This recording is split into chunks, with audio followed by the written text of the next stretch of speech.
Takeru is an ugly, overworked, middle-aged man who hates his boring life. One day, after returning home from his dead-end job, he collapses onto his couch to watch some TV, but all of a sudden, he finds himself teleported to a strange dimension with Discount Hero X sitting across from him. He says he's the one in charge of the solar system. So Takeru asks him if he's an alien, but he says he's actually more like a god, at least as far as Takeru is concerned. Long story short, it's his job to make sure the life on various different planets doesn't go extinct, and he does that by throwing people into new worlds to see what happens. Takeru happens to be the next on the list of people to be sent out, and of course he has the right to refuse, but since he's technically dead right now, his soul will vanish if he doesn't agree to be sent to another world. Takeru doesn't think that's fair at all, and he's right, it's not fair, but there's nothing he can do about it. Kami tells him he doesn't have to worry about it too much since he will be given special powers so he can survive in the new world, but he hasn't really thought about what abilities he should give Takeru, so he takes out a notepad and starts writing down some ideas. Obviously, he would need to be able to use magic, so Kami writes down maxed out mana and asks Takeru if there's anything else he'd want to get. Since Kami is accepting requests, Takeru asks him if he can get a big opaque goth girlfriend in the new world. But with how ugly and boring Takeru is, Kami says it won't be easy. Still, he promises to work something out for him once he arrives, and as an added bonus, is granting Takeru an amazing search ability, global language understanding, and several debuff resistances. He's honestly not sure if he's allowed to give people so many op stats in one go, but there's no time to change it now since Takeru's body has already begun to disappear, so he wishes him good luck with his new life. In the next moment, Takeru wakes up lying next to a tree, and he has a good grasp of what happened, but he wonders what he should do now.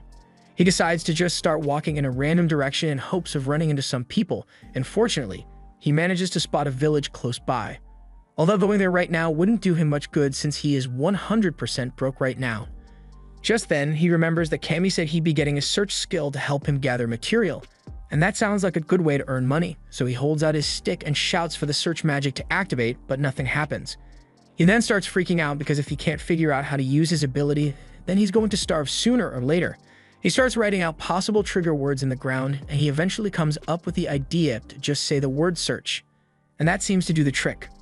Purple icons pop up next to all the harvestable items in the area, and if he says the word scan next to one, it shows a detailed description of what it is. This particular flower happens to be B rank, and he's not sure what that means, but it must be good, so he decides to gather as many plants as he can from this area. After a few minutes of gathering, Takeru has gotten a few pieces of everything this area of the forest has to offer. But most of the plants turn out to be E rank, so he's not sure if doing this was worth the effort. Just then, he notices a pretty rock nearby, and he wonders if it's valuable enough to sell, but when he picks it up, his scan tells him it's just a big piece of anteater poop, which is gross, but the poop is C rank for some reason, so he can't complain. He has gathered up enough resources for the day, so he decides that it's time to head over to the village and see how much money he can get from selling these. By nightfall, Takeru eventually arrives at the village gates where he meets one of the guards, and I can't tell if Takeru is really tall or if the guard is just really short. The guard's name is Marlowe, and he is surprised to hear that Takeru is a gatherer because it's rare to see people like him around here. Marlowe assumes he must be here to sell some materials, so he opens the gate and tells Takeru to head to the village's general store. Takeru eventually arrives at the general store, and there he meets the store owner behind the front desk. He asks the man if he is willing to buy some stuff from him, and as he says this, he pulls the poop rock out of his bag. The owner is amazed when he sees the rock because it's an amazing find, so he offers to pay 5 gold coins for it. Takeru is glad to hear that he can sell the rock, but he's not sure what 5 gold coins are really worth here, so he asks the owner for a little explanation. The owner tells him that if he wanted to stay at an inn, he'd have to pay around 500 raves, and 5 gold coins are worth 5,000 raves total, so this poop rock is actually pretty valuable. The owner asks Takeru if he has any more goods to offer, so he empties his bag, and the owner can't believe all the exotic plants he managed to gather. He asks why Takeru bothered coming to a remote village like this if he had this many valuable items, so he explains that he just picked these up during his journey here. The old man understands, and now that he has an idea of Takeru's skills, he says he has a favorite ask. Takeru didn't come here expecting to receive a side quest, but he says he's willing to help depending on the difficulty of the request. So the owner explains that he wants Takeru to get some mithril ore from the eastern mountains. That sounds like a lot of work, but the owner says he's willing to pay 360 gold coins for it, so Takeru accepts the mission. However, the owner then turns serious and mentions that there are monsters out in those mountains, and hearing that makes Takeru really nervous, so he is going to need to be careful. That night, Takeru rents out a room at the village inn, and he is glad he finally gets a chance to relax. The only thing that'd make this better is if he could get a bath, but he's not sure where to find one. Just then, one of the housekeepers knocks on the door and comes in with a bowl of hot water. Takeru asks her what this is for, so she explains that part of their service is to offer guests bowls of hot water so they can clean themselves, and Takeru's stench practically made her eyes water while he was checking in, so she brought some without him needing to ask for it. Takeru appreciates the gesture, but he says he'd prefer to have a proper bath instead. However, the girl looks at him in confusion because only nobles and rich people can afford to have baths, and Takeru has Broki written all over his face. He falls to his knees at the realization that he won't be able to take baths normally in this world, and the girl can see that he's really upset about not getting a bath, so she tells him that there are some wizards who are able to use spells to clean others, so maybe he could try that instead. After hearing her mention wizards, Takeru remembers that Kami gave him the ability to use magic, so he should be able to use a cleaning spell. He's really grateful for the girl's insight, so he gives her a huge tip as thanks and sends her on her way. Once she's gone, he attempts to use cleaning magic by yelling out the word clean, and it works on the first try. However, feeling the magic rub all over his body causes him to make some weird noises, so the girl probably thinks he's a weirdo now. On the bright side, the clean spell seems to be really effective, so Takeru isn't going to have to worry about smelling funky all the time, but he still wishes he could enjoy a proper bath. The next day, Takeru heads out to gather a few more items to sell when he notices a new symbol from his search skill. Each symbol represents a particular kind of loot, so he wonders what it might be. But to his utter horror, when he takes a look, he finds a decomposing skeleton on the ground. His scan tells him that this poor guy is named Belria, and he must have died fighting out here a while ago. He goes closer to inspect the corpse, and that's when he finds a locket with a note on it. The note was from Belria's little sister, and she was basically thanking him for working so hard to earn money to treat their father's illness, but more than anything, she just wanted her brother to make it home safely, so she asked him not to do anything too dangerous, but he clearly didn't listen to her advice. Takeru spends the next hour holding a burial for Belria, and once that's done, he draws a circle and casts a barrier so he can set up camp. The next morning, Takeru heads further into the forest until he arrives at the Forest of White Trees. This place is supposedly full of monsters and creepy as hell, so Takeru would have loved to avoid this place altogether, but it's the only way for him to get to the Eastern Mountain. He casts a light spell so he can see well enough to scan the area, but he doesn't spot anything of high value. Even weirder is the fact that he doesn't see any monsters around here, even though this place is supposed to be crawling with them. He doesn't question it too much and decides to take advantage of the strange absence of monsters to breeze his way through the forest. However, as he was running, he ended up falling straight off the edge of a cliff. There's no way he'd survive a drop like this, so he desperately starts calling out spell words in an attempt to save himself, and fortunately, when he says the word fly, a floating spell activates, allowing him to land safely. He's now stuck at the bottom of a cavern, but he notices a ton of ores in the nearby walls, so he decides to make the most of it and starts mining them out. He finds a lot of valuable ores like silver, but there's still no sign of any mithril, so he decides to head deeper into the caves. After walking for a bit, his search skill alerts him to an ore deep in some rocks, but before Takeru could head over, he feels the entire cave system begin to shake, so he's going to need to be careful. He uses a controlled fire blast to break through the rock, and as luck would have it, he manages to find some mithril ore, but it's not much. The cave system suddenly begins shaking again, so Takeru is starting to worry that the roof might collapse. The smart thing to do right now would be to head home for the day and come back when you know it's safe, but just like a fanatic cage diver, he decides to keep going deeper anyway. He eventually comes across an opening which leads him to a beautiful aquifer, and he is really excited because the water looks so dazzling. He uses his ability to scan it, and to his surprise, he discovered that this is S-rank ancient dragon magical water. This is the most valuable thing he has ever found, but that ancient dragon part does concern him a little since he wouldn't want to have to deal with one of those. Just then, as Takeru dips his hands in the water, something huge emerges from the water, and a moment later, Takeru is face to face with the ancient dragon.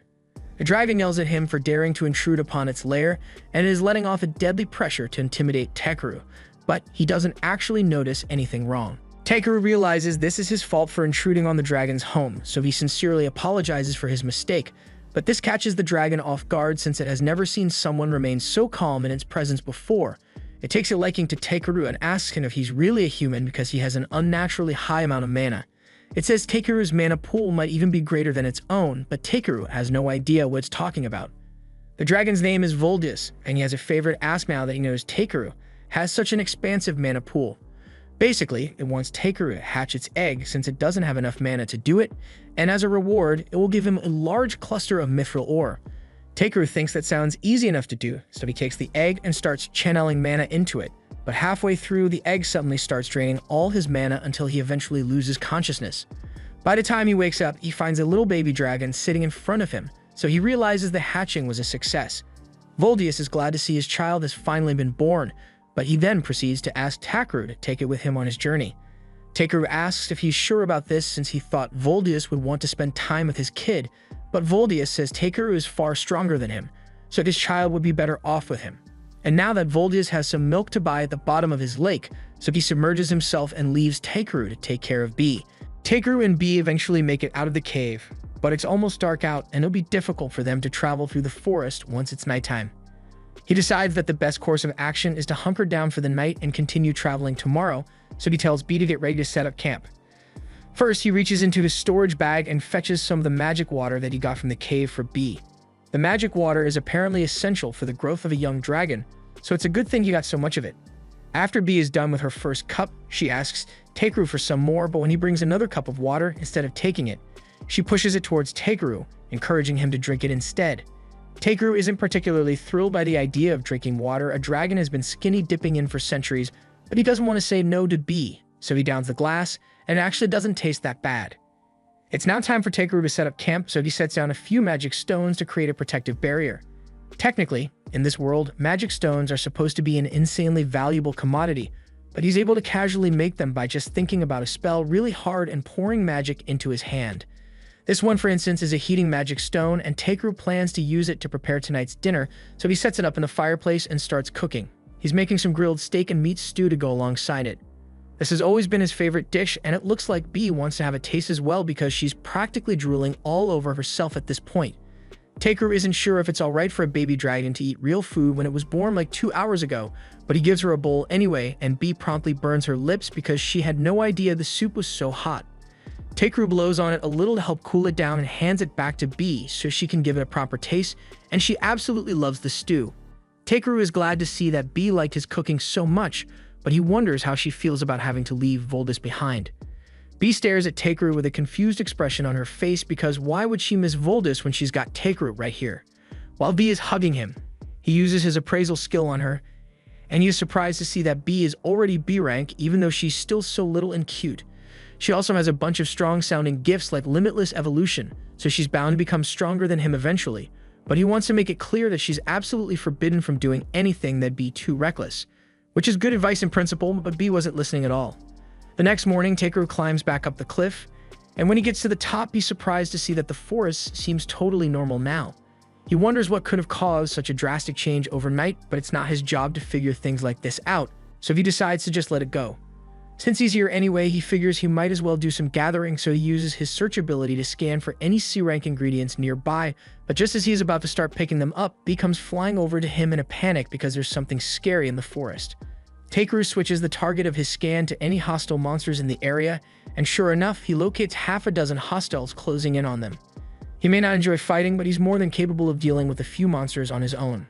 All of a sudden, a rock griffin appears behind him, but compared to Voldius, this barely seems like an inconvenience, and if anything, he can't wait to taste the bird's juicy meat once he kills it. He casts his shield to protect himself and then conjures up 3 ice needles before shooting them at the monster and taking it down in one fell swoop. He then turns to face the horde of wolves that's closing in on him and to deal with them. He casts some enhancement magic on himself to boost his movement speed and jumps into the air to evade the wolves' initial attack. He then casts hardening on his hands and feet and caves one skull in on his way down with an axe kick. Afterwards, he takes the remaining wolves out one after another, and by the time he's done, he's got a lot of meat to collect for his next meal. He's happy with the haul he got from that battle, but when he looks up, he realizes there are still a ton of monsters out there, and if he tries fighting them all, he's going to be stuck in this forest for weeks. He wishes there was a way he could just avoid dealing with them altogether. And as he says this, Bee grabs onto the back of his jacket and starts trying to pull him into the air. Takeru wasn't expecting this to work since Bee is so much smaller than him. But as it turns out, she's actually pretty strong, so she manages to lift him into the air. However, at this rate, it'll take them 4 to 5 business days to get out of this forest, so Takeru decides to help out by casting weight reduction magic on himself. The second he does that, he and Bee shoot straight into the air, but Bee isn't exactly a trustworthy pilot, So midway through the flight, she accidentally lets go of Tegru, and he is sent hurtling straight for the ground. Somehow, he managed to survive that devastating fall, and on the bright side, he managed to make it out of the White Forest in a matter of minutes, so the mild hip fracture was definitely worth it. They are pretty close to the village, but Tegru doesn't want to risk flying on B, so he decides to just walk instead. Along the way, B starts pointing towards the stick in Tegru's hand, asking what it is. He tells her that it's apparently a branch of the Yggdrasil tree, and it was just sitting in the bag that God gave him, so he decides to just take it out and point it at stuff to see what happens. B seems to understand something about the stick, so she breathes out a cloud of magic onto it, awakening the stick's true form. Tegru has no idea how or why that worked, but before he can figure it out, he suddenly hears a loud growling noise coming from the forest, so he immediately gets himself ready for a fight. Just then, B flies off into the forest by herself, so Tegru is forced to chase after her until they eventually find an elf girl propped up against a tree. Tegru rushes over to aid her since he's worried that she might have been injured by a monster, but the girl tells him she's not hurt, she's just really hungry. She hasn't had anything to eat or drink for 3 days now, and she's on the verge of starving to death, so she begs Tegru to spare her some rations. He can't just leave her like this, so he reaches into his bag and gives her some water, as well as the lunch he packed for himself earlier. The girl's eyes light up the second she sees the food, and she wastes no time scarfing it all down in a matter of seconds, but now that she's no longer starving, Tegru has a few questions for her. For one, he wonders how the hell she has been starving out here for 3 days when the nearest town is barely a day's walk away. The girl admits that she was in a hurry and got lost on her way out here. But even so, it's common sense to carry at least a few days' worth of rations with you at all times, yet she literally brought nothing. The girl is a little embarrassed and tries thinking of a good excuse, but she gets way too close to Tegru in the process, and once he catches a whiff of her, he realizes she stinks. The girl tries to defend herself by telling him it's not her fault since she had to camp out here for days on end with no supplies, but that doesn't change the fact that she smells like manure right now. The girl gets up and tells Tegru that while she is thankful for him saving her, she thinks it was incredibly rude for him to say that she stinks, even if it was true. She then runs off to continue her journey, but she didn't ask for any directions and she still has no supplies, so he doesn't think she's going to make it very far. But that's not his problem to deal with, so he continues heading back to the city with B. They eventually make it out of the forest, and along the road, B notices a carriage approaching, so he stops to talk to the driver. The man notices his staff and asks Tegru if he is a sorcerer, but while he could definitely be one if he wanted to, Tegru wants to stick to peaceful jobs, so he tells the man he's just a gatherer who happens to have a staff. The man then asks him what he's doing all the way out here, so Tegru explains that he is heading towards Hormi village.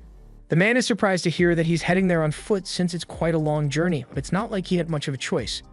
The driver offers to give him a ride back to the village if he would like, and Tegru appreciates the gesture, but he's pretty big, so he is worried that he might take up too much space in the carriage. But both the man and his family already aboard tell him there's nothing to worry about, so he goes around back and climbs in. Something Tegru notices recently is that ever since he came to this world, children seem to just naturally like him. He's not sure why, but it makes things easier for him since if the kids like him, then most adults will be nice to him as well. He thanks them once again for giving him a ride, but they say it's not a big deal since everyone in Tormi helps each other out whenever they are in trouble. Tegru appreciates their generosity, but he thinks they are being a little too trusting since he could have been a bandit for all they knew. However, they tell him they knew he was not a bandit because if he were a bad person, then this bell would have rung and they never would have offered him a ride. Tegru is amazed that bells can be enchanted with magic stones to detect whether someone is bad or not, and he wonders if he can make something like that for himself later. Just then, Yunin notices a strange sound coming from Tegru's jacket, so she asks him what it is, and he is forced to explain that he actually brought a rare monster with him. He was expecting the family to freak out a little at the mention of a monster, but they tell him that it's actually perfectly normal for adventurers to keep monsters as pets from time to time, so it doesn't bother them. In that case, there's no reason for Tegru to hide B any longer, so he tells her she can come out, but she had better not bite anyone. Once the kids see B, they are both overwhelmed by how cute she is, but Eliza and Palom are both more impressed by the fact that Tegru managed to tame a dragon cub. They ask him if he happens to be a dragon knight, but he says he just happened to find and hatch a dragon while he was out on a mission. Once it's time to take a break for the night, Tegru sets up his barrier and he assures the family that as long as the barrier remains up, no monsters will come anywhere near them. And even if something does try to attack them, B will be here to alert them before it gets too close. They are all glad to know that they are safe for the night, but they still need to do something about their dinner, so Eliza gets ready to start cooking. But before she does, Tegru asks her if she'd be willing to let him handle the meal prep for today. He reaches into his bag and pulls out all his pans, which amazes the kids since there's no way all that stuff should be able to fit in such a small sack. Takeru explains that his bag operates like an item box, so there's a lot more space on the inside than it seems, and it's really handy for gathering things. Once Takeru is done cooking, everyone digs in and they are all delighted by how delicious his food is, especially Palom since he was sick of having to eat dried meat all the time. As the night drags on, they all begin to sing songs and dance to pass the time, and the kids even invite Takeru to join in. He never got to experience anything like this when he was back on Earth, since he'd always just spend the night alone in front of his TV, but eating with others is a lot more fun than he thought it would be. The next morning, Takeru wakes up and begins working on cleaning his scissors to keep himself busy until it's time to get back on the road. Poland tells him they can head out after they've had breakfast, but Takeru actually has a small favor he'd like to ask. He has never tried driving a carriage before, so he asks Poland to let him try, and he sees no issue with it. So he lets Takeru take the reins, and before long they arrive at the village. Takeru gets off the carriage and Poland thanks him for sharing his food, but Takeru says he should be the one thanking them since he didn't have to walk all the way back on his own. Poland and the others drive off afterwards, and as the short guard watches them leave, he says it must finally be spring. Takeru doesn't know what that's supposed to mean, so he asks the guard for an explanation, and he is informed that Poland does weaving for a living. He frequently travels to warmer regions for work, and the journey is always difficult for him and his family. Unable to hunt, they're left to survive on meager rations. That explains why he was so happy to taste Takeru's food, and learning how bad Poland has it makes Takeru realize how lucky he is to have an ability that allows him to gather materials. A little while later, Takeru heads back to Jerome's store to deliver the materials that he was asked to gather, and as a little test, Takeru slips one magic mithril ore he got from the dragon's den in with the regular mithril to see if Jerome is the kind of person to scam him. Jerome spends a long time examining the rocks, and he eventually comes to the conclusion that this one in particular must be a piece of magic mithril ore. He tells Takeru that a few of these contain enough magic to replace most of the magic stones in the kingdom, and Takeru feigns surprise even though he already knew that. Jerome tells him it's amazing that he was able to find something this valuable, but Takeru tries to downplay the achievement and says he just happened to come across it on his trip. Even if Takeru claims to have found it lying at his feet, Jerome says it still takes considerable skill to be able to find things like this, so he tells Takeru that he would be better off heading to the city of Belkame.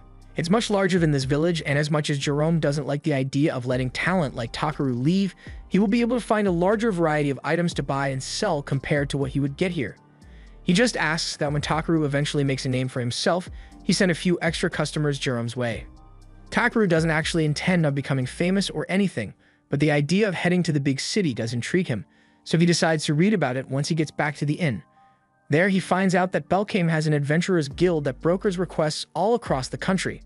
The adventurers themselves are divided into combat, support, and various other roles, and since Takeru is in another world, he wants to try out adventuring and traveling the world for a while. He decides that he is going to go join the guild in Belkame, but before that, there are still a few things he needs to do in Tormy. He heads into town and first finds someone to process all the monsters he caught, and while he's waiting for that to be done, he spends the night partying with the villagers and enjoying a feast. The next morning, Takeru heads back to the butcher, and now that all of the monster parts have been processed, he has enough food and seasoning stock to last for the duration of his journey. The woman tells him it's going to be lonely around here without Takeru around, and a lot of the other villagers have been saying they want him to stay a little longer as well. Takeru says he will miss this place as well, but there are a lot of exciting places out there for him to visit and new people for him to meet, so he can't settle down here. The woman understands, so she says she won't push the matter any further, but before Takeru leaves, she wants to give him something extra. She hands him a bag and says she packed him a travel lunch. Actually, she packed him a ton of travel lunches, so it looks like Takeru isn't going to have to worry about food for a while. After that, he heads back to his room, and the only thing left to do is figure out what to use the magic mithril ore for. Jerome told him he couldn't afford to buy it, so Takeru has no idea what he's supposed to do with it now. It's too valuable for him to just toss out, but since it supposedly has a ton of magical energy inside it, Takeru wonders if he can use it to create something useful for the villagers since they've been so nice to him. Just then he notices his lamp on the table, and it gives him an idea, so he takes the magic stone and tries combining it with the lantern. It doesn't take long for him to figure out how to do it, and after a large flash, a magic item was created. The next morning, as Takeru was about to depart, the entire village came out to say goodbye to him. Takeru thanks them for everything they've done for him, and as his way of showing his appreciation, he made this for them. He tells everyone that it's a magic item that will create a barrier around the village to keep out any people with malicious intent, and while they are all grateful for his kindness, They wonder if it's really okay for them to take something so valuable. Takaru tells them it's fine since it's the least he can do to repay them. Plus, he wanted to make sure the village would still be in one piece in case he comes back to visit. Jerome is a little curious about what's powering the device, so he takes a look inside and sure enough, he finds the magic stone, which is worth a small fortune. He's about to say that they really can't accept a gift that's so expensive, but Takaru already ran out of the gate while he was talking, so there's no way he can return it now. While Takaru is walking on his way to Belkame, he takes a moment to enjoy the peaceful scenery. However, that peace doesn't last long because he soon encounters a random giant crab in the middle of the road. After the initial shock wears off, Takaru takes a look at the crab's stat and everything is pretty unremarkable. But as soon as Takaru sees that the crab is edible, he decides that he and B will be having seafood for dinner today. Takaru casts enhancement magic on himself in preparation for the fight. Before he could actually do anything, B suddenly flies ahead and hits the crab with a sonic scream that knocks it out cold. Takaru is impressed since he had no idea that B could do something like that, but the battle isn't over yet because two more crabs suddenly show up. Takaru thinks he's safe in the middle of the road since crabs can only move sideways, but he was horribly wrong since these crabs are able to move forward really fast. They both have him surrounded, so Takaru is about to be smushed, but before the crabs close in, B pulls Takaru into the air, causing them to smash into one another instead. Takaru thanks B for her quick thinking, but the fight still isn't over yet because the first crab just regained consciousness, and it mindlessly charges at Takaru, so he summons his staff and smacks the crab straight into the air, finally killing it. Now that all the crabs have been defeated, it's time for Takaru to start preparing them. So first, he uses hardening on his arm to turn it into a makeshift knife, and then he gets to work cutting off all the claws and legs. A few minutes later, he has prepared all the limbs for boiling, so he pulls out a giant pot and puts them all in. Don't ask where he got the giant pot though. He adds water and a bunch of salt, and after boiling for a few hours, the crab meat is finally ready, so he and B dig in. They both absolutely love the flavor of the crab meat, so from now on, Takaru plans to take down and eat as many monsters as possible so he can try all sorts of delicious meals. A few days later, Takaru and B arrive at the gates of the city of Belkame, and he is amazed by how magnificent the fortress walls are. He notices that there's a long line at the gate where inspections are being done, so he walks over to join the queue, but before it gets to his turn, he decides to disguise his magic bag since it would be bad if the guards found out he has infinite storage. Once it's Takaru's turn, he gets called into a separate room to meet with the guards, and while one goes through his belongings, the other asks him what business he has in Belkame. Takaru explains that he came here because he's interested in signing up at the Adventurers Guild, and the male guard can understand why since Belkame has the largest guild on the continent. He doesn't think Takaru is suspicious, but he still needs to do his job, so he tells him he's going to check him with avarice. Takaru has never heard of this avarice before, so he asks the guard what it does, and he explains that it basically lets them check if a person is suspicious or not. Takaru doesn't mind since it's either this or a full cavity search, so the guard uses the device to scan him, and after a few seconds, he says there's nothing out of the ordinary. Takaru is kind of curious about what the guard saw, so he uses his ability to scan the magic device, and he sees the stat window which showed the guard. It basically just says Takaru can use magic, and he's relieved that the laundry list of abilities that the god gave him don't show up on normal scans. The guards tell him he's good to go, but he does have one more question before Takaru leaves. It's not a big deal, but he's wondering why Takaru has the blessing of the dragons on his stat screen. Takaru explains that it's probably because of his pet, so he tells B to come out, and both guards are in awe of how cute she is. There are no rules against having pet dragons here, so Takaru is allowed to take B inside, but the guard tells him he's going to have to put some sort of tag on B as proof of ownership in case anything happens in the city.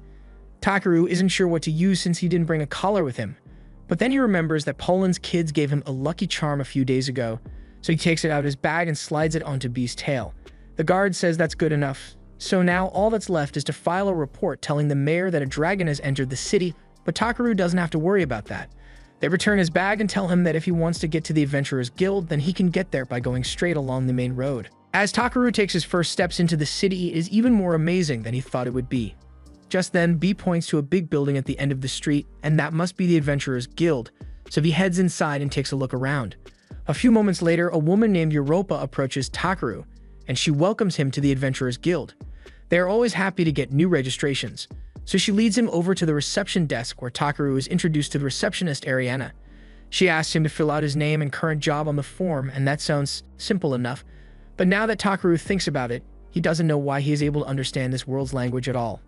After filling out the form, Ariana asks Takaru if he has any combat experience, and Takaru informs her that he has taken out a griffin, a bunch of wolves, and a couple of crabs as well. That all sounds very impressive, but Ariana kind of thinks Takaru is making it up, so she asks if he has any proof of his kills. He says he does have proof, but it's pretty big, so he asks her if it's really alright for him to bring it out right here. Ariana doesn't think it will be that bad, so she tells Takaru to go ahead, but to her shock, he pulls out a giant crab and drops it right on her desk. The weight of the crab crushes Ariana's desk instantly, and Takaru realizes he may have messed up, but in his defense, he did warn her that it would be big. All the guild patrons gather around to see what all the commotion is about, and the guild master asks what's going on. Takaru says he just wanted to show Ariana his crab, and the guild master can see that, but he gets suspicious of the fact that Takaru has an item box, so he asks him where he got it. Takaru says he got it as a gift, and after using his ability, the guild master confirms that Takaru is telling the truth. The guild master has a scan ability similar to Takaru's, but instead of a stat screen, he just sees an aura around a person that tells him whether they have good or bad intentions, and Takaru seems fine, so there's no need to punish him for a simple mistake. He says they can appraise the crab and issue payment by the end of the day, but Takaru says he actually plans to eat the crab later, which shocks everyone in the guild. The crowd is starting to get even bigger, so Ariana says she will finish Takaru's registration in the room next door. Once she's at a new desk, she tells him that the crab definitely proved that he is a capable fighter, so she finishes up his registration and slides a guild armband over to him. She knows he deserves a higher rank, but according to the guild rules, all new members have to start at F rank. However, with his skills, he should be able to rank up in no time.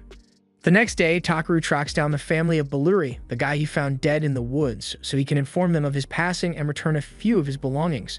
Balluri's family is devastated, especially since they had told him not to go adventuring, but he insisted on doing it to pay for his father's medicine.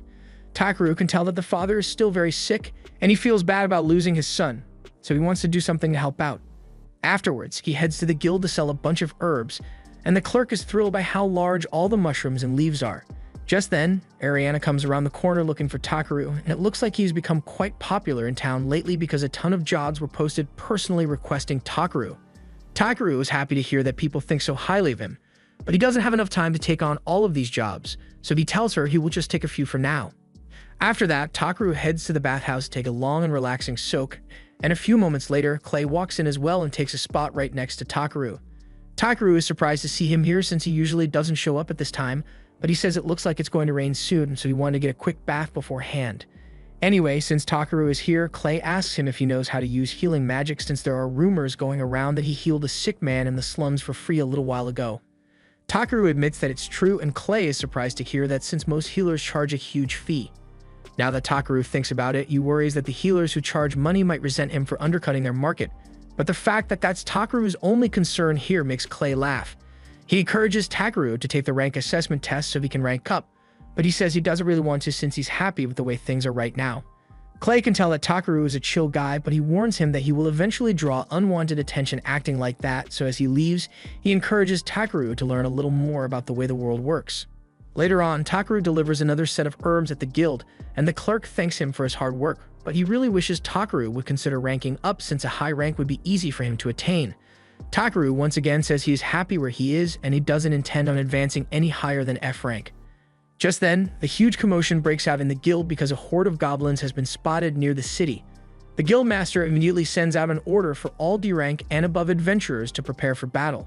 He then asks the receptionist if there are any A rank adventurers available to join the fight, but unfortunately, most of them are already out on a mission, so the only A ranker left is Clay. The guild master is relieved that they will at least have the support of the Honorable Dragon King, so he asks Moosely to go inform Clay of the situation right away. Takaru sees all of this going on, and even though he could probably one-tap the entire goblin army, he's only F rank, so he couldn't care less about helping. However, the guild master is well aware of what Takaru is trying to pull here, so he singles him out and tells him he's coming on the mission too, whether he likes it or not. A little while later, once all the adventurers have been gathered, the guild master gives them a breakdown of how this operation is going to go. The front lines are on the southern Stavlaw Plains, and the goblins are likely going to head straight for Belkane from there. They can't let the goblins make it past the city walls, so the guildmaster tells them to intercept the goblins at the Zalwis River. Everyone seems hyped to defend the city, but Takaru really doesn't want to be here. Just then, two adventurers beside him notice that Takaru is F rank, so they ask why a weakling like him would be allowed to join a mission like this. Just then, the guildmaster comes over, and he's not exactly sure why, but all of his staff members have been singing Takaru's praises non-stop, so he figured it would be a good idea to bring him along. He's technically not allowed to force an F-ranker to fight since the Union would be breathing down his neck for it. But there's nothing stopping him from asking Takaru to gather valuable drops on the battlefield, though.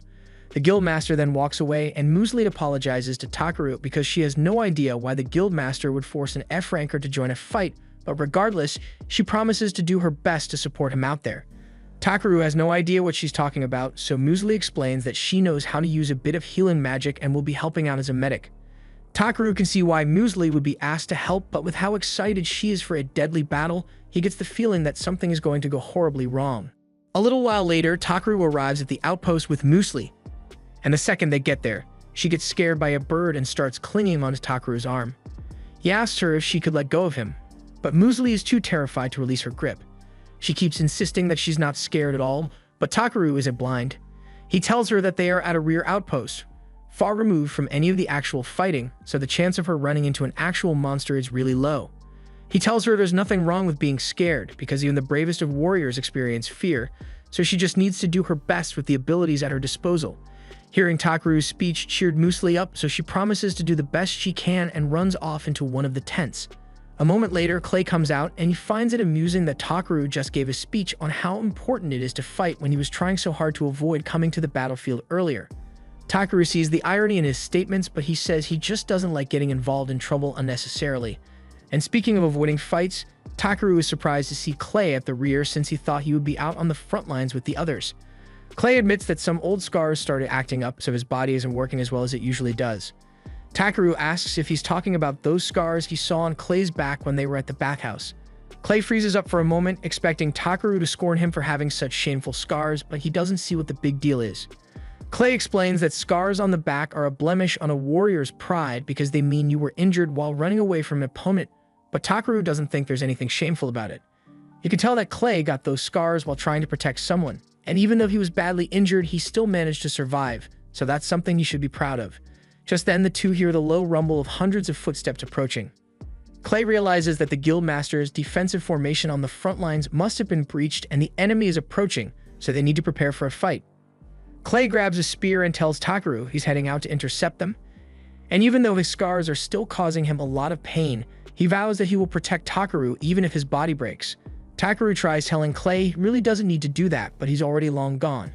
He then looks over at the tent and sees Musli in the middle of healing the wounded adventurer, and seeing her try so hard despite her fear, even when the enemy is approaching, makes him feel bad for trying to take the easy way out. Here and now, he decides to do everything within his power to make sure everyone makes it home safely, so he casts a barrier around the outpost to keep Musli and the other healers out of danger, and then heads to the front lines to confront the goblins. Out on the front lines, the adventurers are all fighting for their lives to keep the goblins at bay, but at this rate, it will only be a matter of time before the goblins invade the city. However, all of a sudden, Takaru comes running out onto the battlefield and punches one of the goblins so hard that it is sent flying into a rock pillar. It kind of freaks Takaru out to be fighting humanoid monsters, but he doesn't have time to think about the ethics of the situation, so he asks B to take out the rest for him. B flies into the air and uses lightning magic to fry all the goblins in the area at once. Now that everyone is safe, Takaru goes to check on them and asks what happened. Diego explains that their formation was holding up well initially, but at one point a high-level goblin surgeon showed up, and after that, things went downhill fast. Thankfully, Clay showed up just in time to save them from the goblin surgeon and drove it back, but the rest of them got separated from him in all the chaos, so they have no idea where he is or if he's alright. Takaru goes out looking for Clay, and near the forest we see him fighting for his life as he is swarmed by goblins. He manages to take a few of them out with his spear, but his scars still hurt really badly, and the pain brings him to his knees, so the goblins try to take advantage of that and stab him from behind. However, before they could do so, Takaru comes to Clay's rescue and electrocutes them to death. Clay is shocked to see Takaru and tells him to leave because it's dangerous here, but Takaru reminds him that he's the one with the crippling injury, so he shouldn't be pushing himself so hard. Just then, the two hear the sound of the goblin surgeon approaching. It lunges at the two of them, but Takaru and Clay jump out of the way in time. The safest option right now would be to retreat, but there's no way they'll be able to outrun the goblin surgeon. Despite the incredible amount of pain he is feeling right now, Clay takes a battle stance and says he will hold the goblin off long enough for Takaru to run away because no matter what, he refuses to let his friend die in a place like this. Takaru is touched by Clay's resolve, so he asks him if those scars on his back hold any sentimental value to him. Clay thinks that's a weird question to ask mid-battle. The only thing the scars do is remind him of his past failures, so he despises them with all his heart. Takaru assumes that means he wouldn't mind them being erased, and before Clay has a chance to ask him what he's talking about, Takaru reaches into his bag and splashes Clay with some of Vol's magic water. He then casts full healing magic on Clay to get rid of his scars, but he may have had some unintended side effects because while it did get rid of the scars, it also forced Clay to evolve and turn him black. Takaru has no idea what just happened, and neither does Clay. But not only is the pain from his scars gone, he also feels stronger than ever before for some reason. He decides to test out his new strength by attacking the goblins all by himself, and in a matter of seconds, he has wiped them all out without so much as breaking a sweat. Later that night, Clay heads to Takaru's room and he's back to normal now, but he can still feel immense energy smoldering within his body, so he demands to know exactly what Takaru did to him earlier today.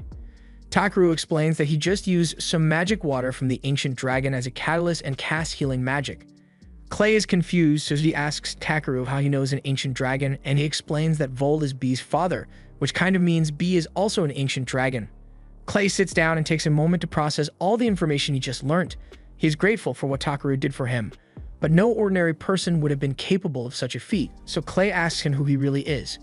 Takaru realizes he may have said way too much, but then again, the god never told him he had to keep his identity a secret, so there's no reason to hide it from a trusted friend. He tells Clay that he is from another world, and Clay is stunned in place for a moment because he can't tell if Takaru is messing with him or not. Takaru sits him down and explains everything that's happened regarding his reincarnation, and Clay still finds it hard to believe, but considering all the impossible things Takaru has already done, it doesn't actually sound too strange. Clay promises to keep Takaru's origins a secret, but he tells him he needs to be more careful about how he uses his power since altering someone's body is a big deal. Her name is Ribble. She's the one in charge of the shop. He asks her if she has any gatherer scissors in stock since his are worn out, but unfortunately, she tells him she doesn't sell those. On the bright side, she does know a great blacksmith who could make some scissors for Takaru, but he's waiting to fetch a few materials in exchange. Takaru says he is willing to listen to the details of the job, so Ribble begins leading him towards her boss's workroom. However, as they are walking down the halls, Takaru happens to spot a group of blacksmiths hard at work in the forge. He thinks their work is really impressive, and Ribble agrees with him, which is why she wants to become a talented blacksmith and forge a sword fit for a hero one day.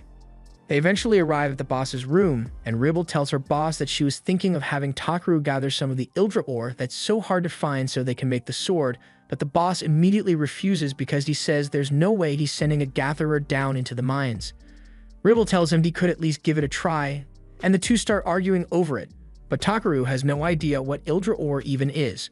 The boss says the reason he doesn't want to send a gatherer down to the mines is that it's always crawling with monsters, and there have been rumors lately that there are demons down there as well, so he can in good faith send Takaru down to face those creatures. Ribble admits that there has been a recent drop in people going to the mines, but the boss guesses she didn't tell Takaru about that part. He tells her that a smith who is willing to risk other people's lives for personal gain has no business holding a hammer, and Ribble realizes she was wrong, so she apologizes to Takaru and tells him he can forget about the whole thing. However, he still seems pretty interested despite the dangers involved, so he asks if Ildra ore is really the only ore suitable for making their sword. Ribble confirms it, so Takaru offers to gather the ore from the mine in exchange for having a special pair of scissors forged. The boss asks Takaru if he was paying attention when they mentioned that there were monsters down there, but he says he can handle anything that's down there, so they don't need to worry about him. As proof, he pulls out one of the crab claws he still carries around with him.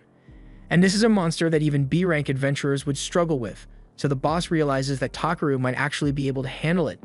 Takaru sets out immediately for the Ryuhai mines, and along the way, the others in the carriage start talking about how strange it is that all the poisonous herbs around in the area disappeared overnight. Takaru gets concerned because he thinks it might be his fault for overdoing it with the gathering, but he dismisses the idea immediately after. A little while later, the carriage drops him off, and he realizes he is near a horse farm, so he goes to take a look inside.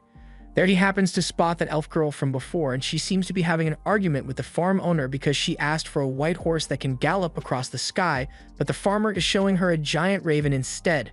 The farmer tells her that around here a horse is more of a category than a name, so anything that can carry cargo is classified as a horse, whether it is actually a horse or just a raven.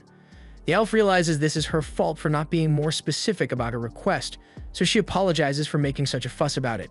The farmer tells her it's not a big deal, but if what she's looking for is a white Pegasus, He tells her she'd have better luck searching in the Dwarven Kingdom, so she decides to start heading there immediately with no preparation. Takaru continues his journey, and as he is passing through the forest, he realizes that there are a bunch of valuable ingredients all over the place. He even found a patch of moonmag grass, so he spends the next few minutes gathering some. However, just as he is about to leave, he hears a familiar growling sound coming from the corner, and when he gets to check it out, he finds the elf slumped against a tree and on the verge of dying from hunger. Again, he gives her some food and water, and she is very grateful for the help, so she extends her hand for a handshake. However, she still smells absolutely awful, and Takaru refuses to be subjected to the foul stench any longer, so he uses clean on her. She introduces herself as Velvereta Brolita, and she thanks Takaru for his kindness towards her both now and back then. Takaru says there's no need to thank him and begins walking away, but Brolita stops him because she wants to pay him back. Takaru says he wasn't helping her expecting to receive a reward, but in that case, Brolita says she will accompany him on his journey to help out as much as she can. Takaru tells her she really doesn't need to do that, but she insists, so he decides to just let her do what she wants. Over the next few hours, Takaru spends his time gathering more herbs from the forest, and Brolita does her best to help, but she keeps grabbing a bunch of useless stuff. A little while later, it's time for them to set up camp, so Brolita asks him if she should go grab some firewood for him. Takaru says he doesn't need her since he already has fire magic stones to use instead. However, Brolita tells him that it's important to leave traces of a campfire on paths like this since it will show other travelers that this is a safe place to camp. Takaru realizes she has a good point, so Brolita heads off into the woods, and a little while later, she returns with a massive log over her shoulder. Takaru tells her they can't use something this big as firewood, but Brolita says she's not done yet. She throws the log into the air, and she then takes out her blades, slicing the log into dozens of smaller pieces in one go. Takaru is really impressed since he didn't realize Brolita was so skilled, but he is even more amazed by the fact that her weapons are A rank because this is his first time seeing something ranked so highly.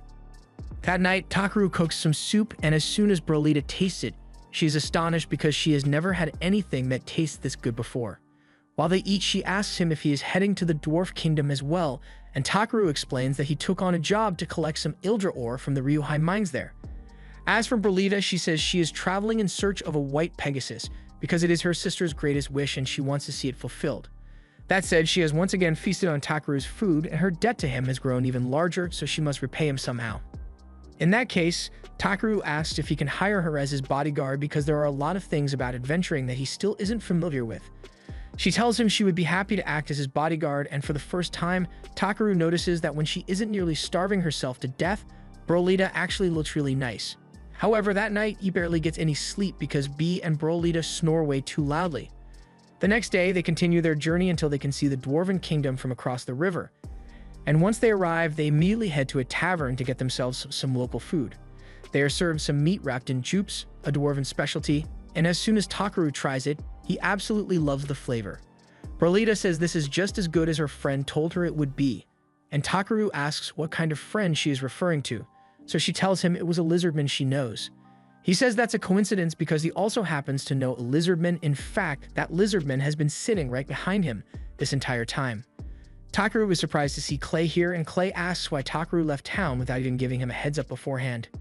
He explains the whole situation to Clay, and Clay understands the situation, but Takaru's rank is still too low to officially accept a job like gathering Ildra ore from the mines, so he won't be able to report this to the guild for evaluation. He asks Takaru if he's at least getting a good reward out of it, and he explains that Groose has agreed to make him an amazing set of scissors in exchange for the ores. Clay doesn't know what to say because that's nowhere near a fair trade-off, but Takaru insists that a good pair of scissors is essential for a gatherer. If Takaru is really okay with only receiving a pair of scissors, then Clay has no reason to try and convince him otherwise, but he says he would like to accompany Takaru on his mission.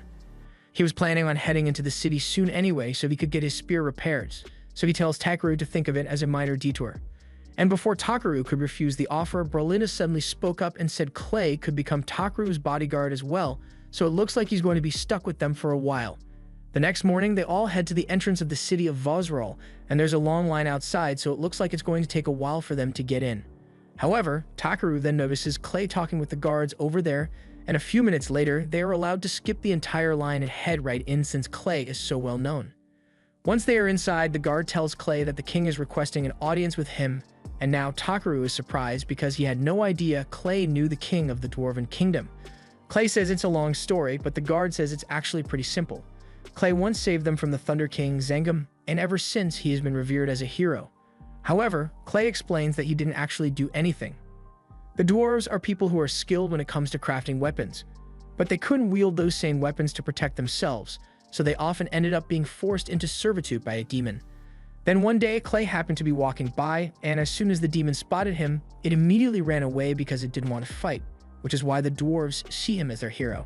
They even created a statue in his honor, but they apparently aren't very good at sculpting because it looks more like a T-Rex than Clay. A little while later, Clay and the others head to the castle to meet King Zeph, and Clay immediately demands to know whose idea it was to make a statue of him that looks like that, and Zeph jokingly says he just thought it would look cool that way. Takaru can tell that Clay and Zeph seem to be really close, but he needs to interrupt their banter because he has a letter of introduction he needs to give the king. It's from Grusas, and it is basically asking for permission for Takaru to head into the mines. The king says he normally wouldn't have a problem with it, but a few months ago the mine became a den for countless demons, so he is worried about Takaru's safety. He asks him if he's sure he still wants to go in despite knowing the risks involved, and Takaru confirms it. So the king tells him that he and his friends have permission to go in and uncover the truth behind the demon infestation. Clay immediately says he understands, but Takaru is left speechless because investigating demons wasn't meant to be on his agenda today. They eventually head to the entrance of the mine, and the local guild's head receptionist opens the gate to let them in. Takaru creates a light spell to illuminate the area, but from what he can see, there aren't many ores out here, so he asks the guide if they can go a little deeper. The guide agrees, but all of a sudden, B senses something approaching, so Takaru uses his scan ability and realizes that they are being attacked by two giant spiders. Clay steps up and uses his spear to stab the first one through the mouth, and while he does that, Takaru uses magic to stun the second one in place, buying enough time for Brolita to slice it to pieces, so the spider problem has been dealt with. The further into the mine they head, the stronger the magical energy feels, and Takaru is starting to notice traces of Ildra ore in the walls, but they aren't big enough for what he needs. Just then, he notices something buried deep in the wall, so he launches some explosion magic at it, exposing a massive ore vein of Idrite. It's not Ildra ore, but it is even more rare and valuable, so the guide tells him that this is an amazing find. However, just then, V warns Takaru that something is approaching, and the guide's eyes go white as he realizes it is a demon. After getting a good look at it, Takaru tells everyone to stand back because he intends to handle this one by himself. But not because he hates demons or anything, it's because the demon in question happens to be a crab and he and B can't wait to eat it. This was the end of episode 5. Subscribe to not miss the next part.